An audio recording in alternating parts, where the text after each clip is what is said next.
तरीके से उसको कवर अप करने का प्रयास किया गया, भाई हो सकता है कि तुरंत आपके बुद्धि विवेक आपकी चेतना को ये समझ में नहीं आया होगा कि हमको कैसे रिएक्ट करना चाहिए। हो सकता है कभी कभी इंसान के नेचुरल रिफ्लेक्सेस तुरंत काम नहीं करते, स्पॉन्टेनियसली क्या रिएक्ट करना है नहीं करना है, नहीं वो रिएक्शन आता। पर सोचा समझा रिएक्शन भी ऐसा कि ऐसी बातों को तूल नहीं देना चाहिए। मुझे बताइए ना, कोई एक ऐसा स्वाभिमानी इंसान जो अपनी माँ बहन को गाली सुने और वो खामोश रह जाए और उसको ये कहा जाए कि ये छोटी बात है, इसको तूल मत दो, कौन आदमी बर्दाश्त करेगा?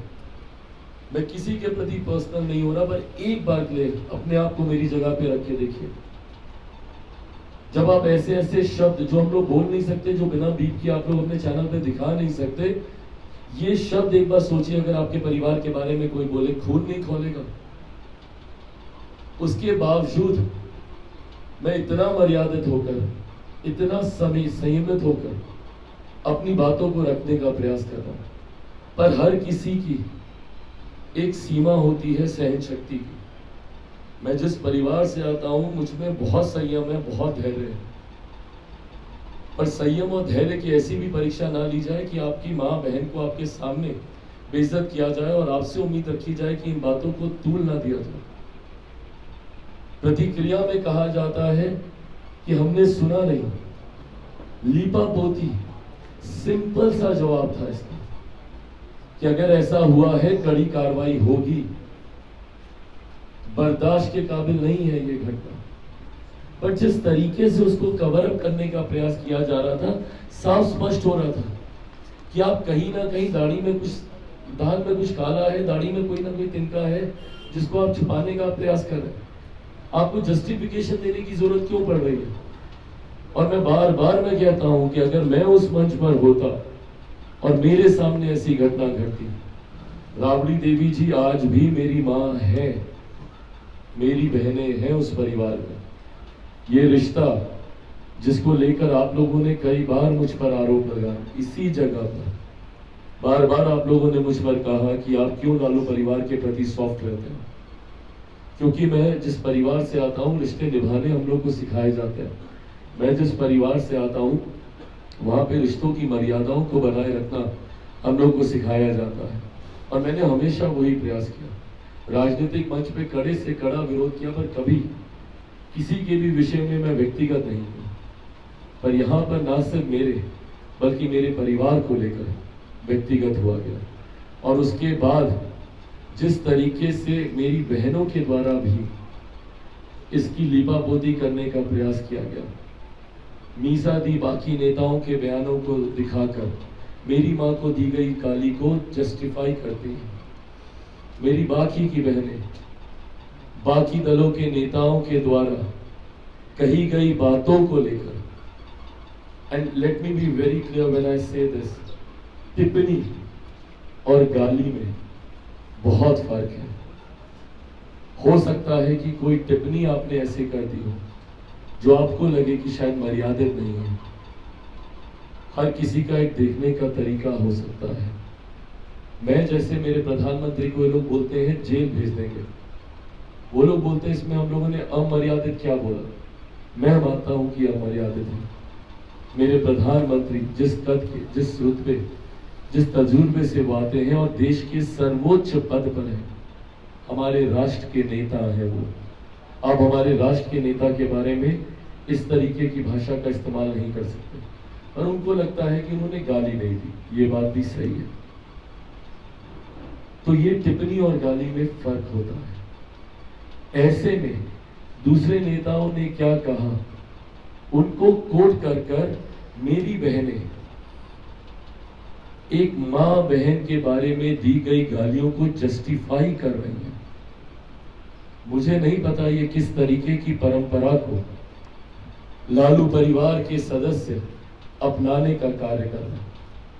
पर हाँ, इससे पुनः वो जंगल राज जरूर याद आता है जिसका अनुभव हम सब ने, हमारी पिछली पीढ़ी ने, 80 के दशक का जन्म लिया हुआ हर वो लड़का, हर वो लड़की जिसमें से मैं भी एक हूँ, वो 90 के दौर को कभी भूल नहीं सकता, जहाँ पे ऐसे ही माँ बहन बेटियों को गाली दी जाती थी, जहाँ पर ऐसे ही सार्वजनिक तौर पर उन्हें अपमानित किया जाता था।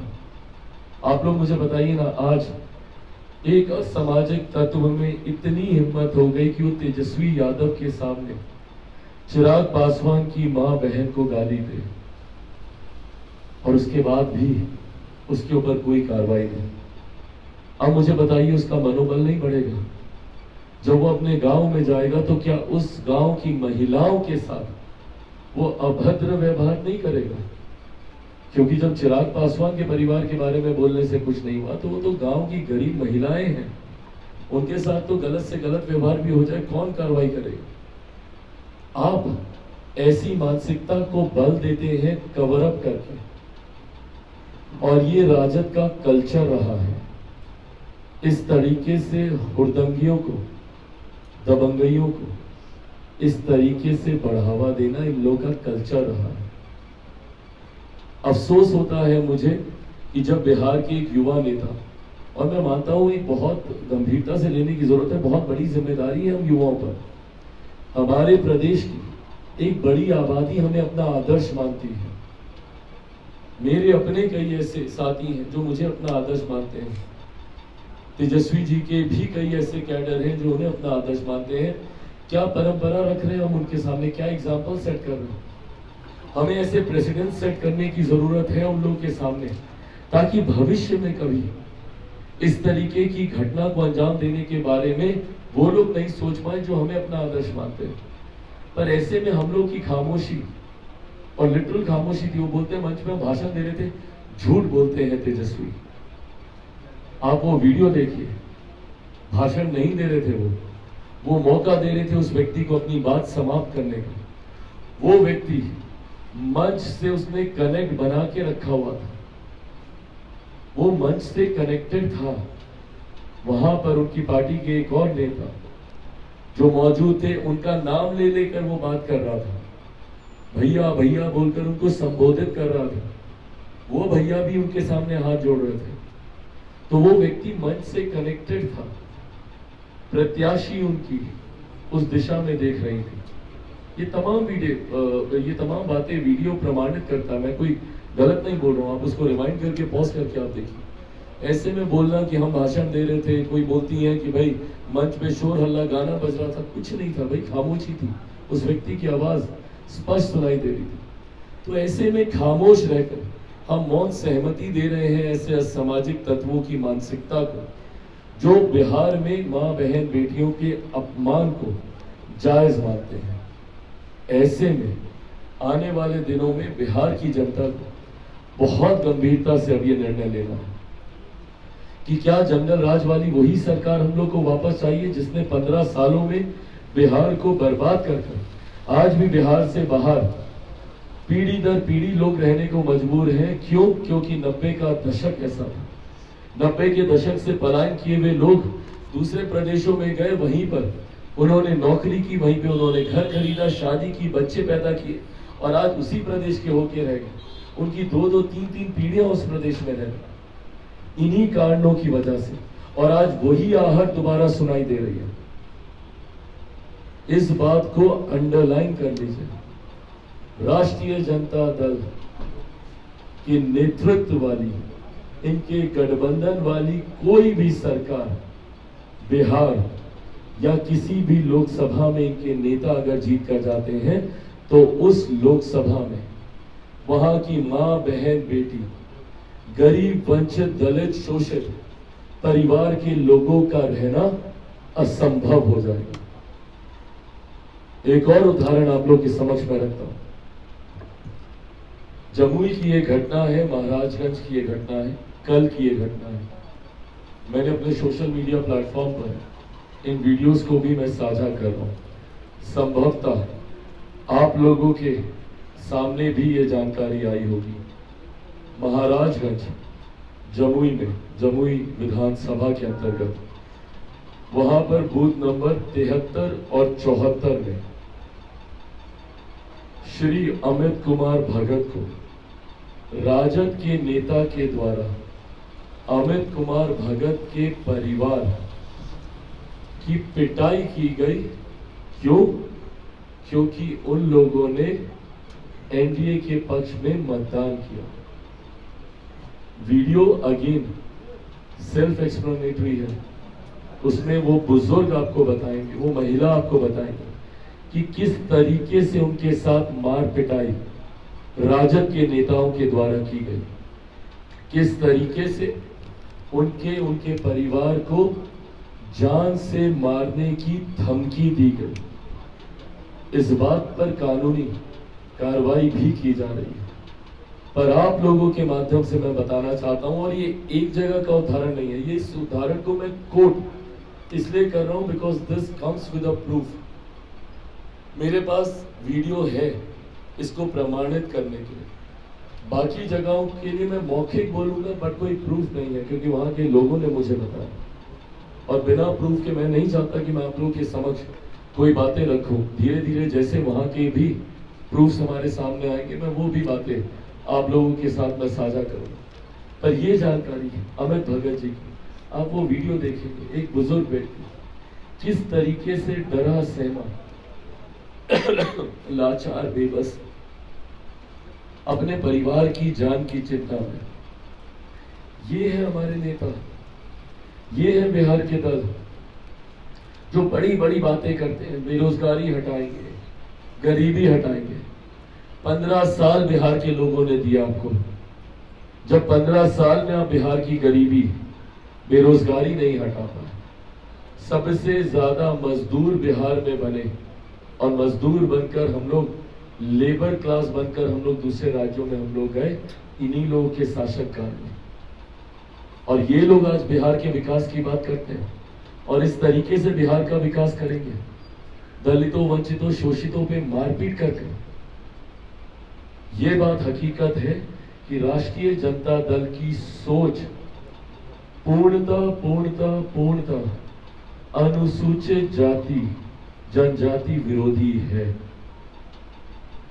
दलितों को लेकर, महादलितों को लेकर, ट्राइबल क्लास को लेकर इन लोगों की सोच पूर्ण विरोधी है।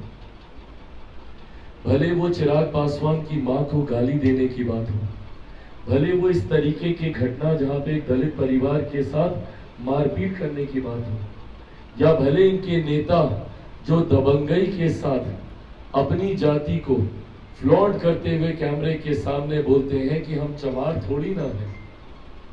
ये मानसिकता दर्शाती है इन लोगों की कि किस तरीके से ये लोग दलितों के प्रति एक हीन भावना रखते हैं, वंचितों के प्रति, शोषितों के प्रति। और यही कारण है आज की तारीख में हर वो व्यक्ति जो एक सभ्य समाज का निर्माण करना चाहता है, आज वो इनके साथ नहीं है, एंड इंक्लूडिंग इनका MY समीकरण। आज जितने पढ़े लिखे यादव भी हैं जो बिहार को दबंगइयों से छुटकारा देना चाहते हैं, जंगल राज से छुटकारा देना चाहते हैं, वो भी आज एनडीए का समर्थन कर रहे हैं। और आप लोग प्लीज अपने फीडबैक मंगवाइएगा। जो लोग सोचते थे कि मुसलमान हमारी जागीर है, आज बड़ी संख्या में बिहार के मुसलमान भी एनडीए के पक्ष में वोट कर रहे हैं। मैं खुद कई ऐसी लोकसभाओं के उदाहरण दे सकता हूं जहां पे हम लोगों ने पर्सनली इस चीज को मॉनिटर किया। जमुई उनमें से, जमुई में जिस तरीके से बड़ी संख्या इस बार मुसलमान है, और मुसलमानों में आक्रोश है इस बात को लेकर कि भाई आप हमको अपनी जागीर समझते हैं और बदले में जब हम लोगों को उचित रिप्रेजेंटेशन देना होता है तो आप नए नए प्रयोग करने में आप व्यस्त हो जाते हैं। वोट मांगेंगे हमारे नाम पर, और जब रिप्रेजेंटेशन की बात आएगी तो अपने घर, परिवार, तमाम और चीजों को प्राथमिकता देने का काम किया जाएगा। तो ऐसे में जहां राजद में गठबंधन के बीच दरारें हैं, इनके अपने आधार के बीच दरारें हैं, वहीं पहली बार से ज्यादा मजबूत, पिछली बार हम लोग 3 दल थे, आज हम लोग 5 दल हैं, पहली बार से ज्यादा मजबूत हम लोग का एनडीए गठबंधन हुआ है। इनका आधार टूटकर हम लोग के साथ आकर हम लोग को मजबूती दे रहा है। और एक बात पूरी तरीके से तय है कि अनुसूचित जाति जनजाति वो इस बात को समझ गया है कि भाई ये पूरी तरीके से हम लोग के विरोधी हैं, दलित विरोधी हैं। एकजुट होकर, और एक बड़ी आबादी है, मैं जाति की नहीं जमात की बात कर रहा हूं, अनुसूचित जाति, एक बड़ा जमात है जो पूरी तरीके से आज की तारीख में एनडीए के साथ गोलबंद होकर हमारे प्रधानमंत्री जी के पक्ष में मतदान करने जा रहा है। और इसीलिए इस विश्वास के साथ आज इस प्रेस वार्ता को मैं कर रहा हूं कि पहले चरण में 4 की 4 और 7 चरण बीत जाने के बाद 40 की 40 सीटें हम लोग एनडीए के उस पाले में डालेंगे जिस पाले में 400 पार कर हम लोग 4 जून के बाद सरकार बनाने जा रहे हैं। अब कोई सवाल नहीं।